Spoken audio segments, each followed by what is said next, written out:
2026 রাজ্যে বিধানসভা ভোট, তার আগে তৎপরতা বেড়েছে বিভিন্ন দলের নেতাকর্মীদের। দীর্ঘদিন ধরে নালার সংস্কার নেই, চরম সমস্যায় ভুগছিলেন জলেশ্বর বাজারের বাসিন্দারা। অবশেষে জলেশ্বরবাসীর জন্য 2 কিলোমিটার পাকা রাস্তা এবং 700 মিটার লম্বা পাকা নালা করে দেওয়ার আশ্বাস স্থানীয় বিধায়ক আফতাবউদ্দিন মোল্লার।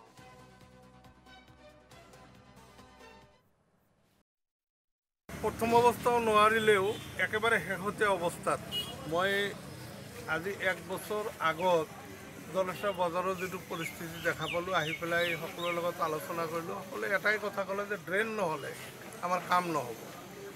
ড্ৰেইনৰ কাৰণে আমি পঞ্চায়তৰ পৰা অলপ ব্যৱস্থা লৈছিলোঁ, কিন্তু পঞ্চায়তৰ যে সামান্য পুঁজি, সেই পুঁজিৰে ড্ৰেইনৰ কাম কৰা সম্ভৱ নহয়।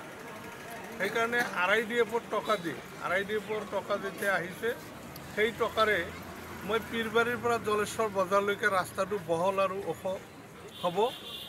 আৰু ইয়াতে আমি এই ভাণ্ডাৰলৈ প্ৰায় 700 মিটাৰ দৈৰ্ঘ্য এটা ড্ৰেইন, কি ড্ৰেইন এইটো RCC ড্ৰেইনৰ মানে